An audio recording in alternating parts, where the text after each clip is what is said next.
എന്താ മുംബൈയെ കുറിച്ച് പറഞ്ഞപ്പോഴേക്കും എന്താ പറയാൻ?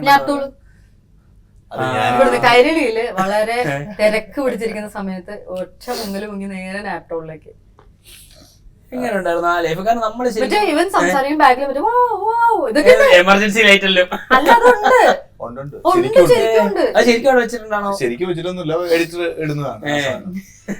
ആ ശബ്ദമുണ്ട്, ആ നിലവിളി ശബ്ദം. 2013 കൈരളിന്ന് നാപ്തോളിലേക്ക് പോകുന്ന ഒരു സമയം ഉണ്ടായിരുന്നു, ട്രാൻസിഷൻ ടൈം ഉണ്ടായിരുന്നു.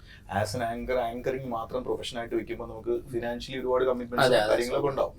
അപ്പൊ അതുകൊണ്ട് അവർ ആ സമയത്ത് തുടങ്ങുന്നേ ഉള്ളൂ. തുടങ്ങിയ സമയത്താണ് എനിക്ക് കോൾ വന്നത്. അപ്പം ഈ സാധനമൊക്കെ വിൽക്കുന്ന സംഭവം നമ്മളന്ന് അന്ന് ചെറിയ രീതിയിൽ എവിടെയോ കണ്ടിട്ടുണ്ട്. അപ്പൊ നമുക്കതൊരു ചെയ്യാൻ പറ്റുന്നില്ല. അപ്പൊ അവരുടെ ഒരു ഓഫർ വന്നപ്പോ നമുക്കത് റിജക്ട് ചെയ്യുന്നതിന് പകരം ഞാൻ കുറച്ച് വലിയ എമൗണ്ട് ഞാൻ അവരോട് ചോദിച്ചു. അത് സാലറി അവരെങ്ങനെ കൊടുക്കും എന്ന് എനിക്ക് അറിയാമായിരുന്നു. അപ്പൊ ഞാൻ അങ്ങനെ ചോദിച്ചപ്പോഴത്തേക്കും ആ സമയത്ത് ഏറ്റവും ഹൈലി പെയ്ഡ് ഒരു സാധനം അവരെനിക്ക് ഓഫർ ചെയ്തു. അപ്പൊ ഞാൻ പറഞ്ഞു പിന്നെ ബോംബെയിലും കൂടിയാണ്, അപ്പൊ ചെയ്യാമെന്ന് പറഞ്ഞ് പോയി. അപ്പൊ അങ്ങനെയാണ് ഇതിലേക്ക് വന്നത്. പിന്നെ അതൊരു വേറെ സ്റ്റൈൽ ഓഫ് ആങ്കറിംഗ് ആണ്. ഞാൻ വിളിച്ചപ്പോഴേ പറയാ ഒന്നുമില്ലടി, ഞാൻ അവിടെ ചെല്ലുമ്പോ ഞാൻ വിചാരിക്കും ഞാനൊരു ഭ്രാന്താശുപത്രിയിലേക്ക് കയറും, ഞാൻ ആ ഫ്ലോറിലേക്ക് കയറും. അതായത് പതുക്കെ സംസാരിക്കാൻ പാടില്ലല്ലോ, ഒക്കെ സംസാരിക്കണമല്ലോ. അത് നല്ലോണം നല്ല സ്ട്രെയിൻ എടുത്ത് സംസാരിക്കാൻ വേണ്ടി. സ്ട്രെയിൻ എന്നാ 1 മണിക്കൂറൊക്കെയാ കണ്ടിന്യൂസ് ആയിട്ട്. അത് മലറി വിളിച്ച് നമ്മളൊരു സാധനം ഫോൺ എടുത്ത് എറിഞ്ഞ് പൊട്ടിക്കുന്നു, അവിടെ നിന്ന് തിരിച്ചെടുക്കുന്നു, അത് പൊട്ടില്ലെന്ന് പറഞ്ഞ് കാണിക്കുന്നു.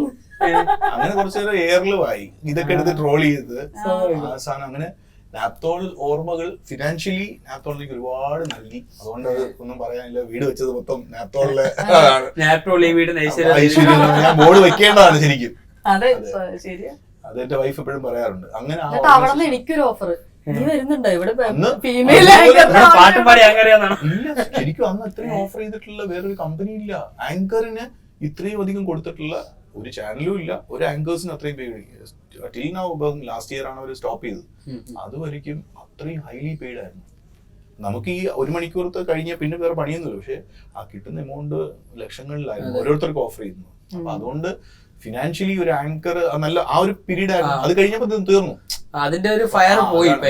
നമ്മളൊരു പീരീഡിൽ ഒരു ഇൻഡസ്ട്രി ബൂം ചെയ്ത് വരുമ്പോൾ എടുത്തു കഴിഞ്ഞാൽ അന്ന് എനിക്ക് കൈരളിയാണ് എനിക്കൊരു പോപ്പുലാരിറ്റി തന്നത്. ആ പോപ്പുലാരിറ്റി എൻകാഷ് ചെയ്യാനായിട്ട് നാപ്തോളിൽ സാധിച്ചു. അതുള്ളതുകൊണ്ടാണ് അവരെന്നെ ഹയർ ചെയ്തത്. കൈരളി രഞ്ജിത്തിനെ ക്രിയേറ്റ് ചെയ്തു. ആ ക്രിയേറ്റ് ചെയ്ത ആള് അവർക്ക് അന്ന് വേണമായിരുന്നു, വേണ്ടതാ ഒരു സമയമാകുമ്പോൾ. അല്ല, industry keeps on changing. Industry ഇന്ന് മാറും. നമ്മുടെ ടെലിവിഷൻ ഇൻഡസ്ട്രി ഒരുപാട് മാറിയില്ലേ, ഓൺലൈനിലേക്ക് മാറി. അപ്പം നമ്മളന്ന് TV ഷോ ലൈവ് ചെയ്യുന്ന സമയത്തുള്ള എന്തെല്ലാം ഓർമ്മകളുണ്ട്. ഇപ്പം കാൻഡിൽ ലൈറ്റ് എന്ന ഷോ, ഷ്രിൽ ഔട്ട് എന്ന് പറഞ്ഞ ഫോണിംഗ് പ്രോഗ്രാം, നമ്മുടെ ഡ്യൂ ഡ്രോപ്സ്, ഫുഡ് ഓൺ ഒരു തരംഗമായിരുന്നു. എനിക്ക് കൈരളി എന്ന് പറഞ്ഞു കഴിഞ്ഞാൽ ഞാനൊരു മനസ്സിലൊരു മഴവില്ല അതില് ഗസ്റ്റ് ആയിട്ട് വന്നതാ. ഞാൻ ഫാമിലി ആയിട്ട് സമയത്ത് ഹണി എന്റെ സീനിയർ ആയിട്ട് പഠിച്ചതാ. ഹണി എന്നോട് പറഞ്ഞു കുറേ വർത്താനം പറയും, ഒരു ക്യാമറയ്ക്ക് മുമ്പിലേ തനിക്ക് കാശ് കിട്ടൂലേ. വീണ്ടും അപ്പൊ ഞാൻ എനിക്ക് അറിഞ്ഞു ഞാൻ ഇങ്ങനെ വർത്താനം ക്യാമറയ്ക്ക് മുമ്പ് സംസാരിക്കില്ല. അപ്പൊ താന്ന് വന്നു നോക്കുന്നു. അങ്ങനെ ഒരു ദിവസം വന്നു. ബിഗ് സ്ക്രീൻ എന്ന് പറഞ്ഞ പ്രോഗ്രാം ഞാൻ ആദ്യം ചെയ്തു തുടങ്ങി കാര്യത്തിൽ. ഒരു ദിവസം ചെയ്തപ്പോൾ ഹണി പറഞ്ഞു കൊള്ളാലോ, താങ്കളുടെ സ്ഥിരമായിട്ട് ഒരു എനിക്ക് തോന്നുന്നൊരു. പിന്നെ ഞാൻ കൂടുതൽ ഇന്റർവ്യൂസ് എടുത്തിട്ടുള്ളത്, ഒരു 2 or 3 ഇന്റർവ്യൂസ് കഴിഞ്ഞാൽ നേരെ പോയി എന്നെ കൊണ്ടിരുന്നത് ലാലേണ്ട മുമ്പിലാണ്.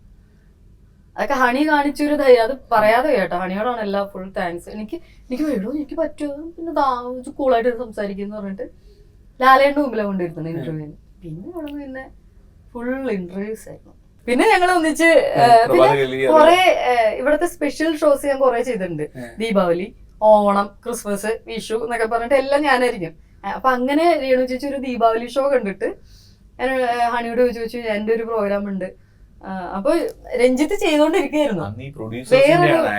ഞാൻ സ്മിത നമ്പ്യാരുടെ ആങ്കറാണ്, സ്മിതാജിയാണ് എന്റെ ഷോ പ്രൊഡ്യൂസ് ചെയ്തോണ്ടിരുന്നത്. അപ്പൊ സ്മിതാജിയുടെ ഒരു പ്രൊഡ്യൂസറോട് ചോദിച്ചിട്ട് പെർമിഷൻ ഇല്ലാതെ വിളിക്കാൻ പറ്റില്ല. അപ്പൊ ഹണിയോട് ചോദിച്ചു രഞ്ജിത്ത് നീ ചെയ്യണ്ടായിരുന്നു, വേറെ ഏതോ ഫീമെയിൽ ആങ്കർ ചെയ്യുന്നുണ്ട്, വേറെ ഏതോ ഫീമെയിൽ ആങ്കർ ആയിരുന്നു. അങ്ങനെ അത് മാറ്റിയിട്ട് അങ്ങനെ ഞാൻ വന്നതാ. പിന്നെ ഇവിടെ സ്ഥിരമായിരുന്നു. എനിക്ക് തോന്നുന്നു 2, 3, 4 വർഷം. അല്ല അതില് കൂടുതൽ പല പ്രോഗ്രാമായിട്ട്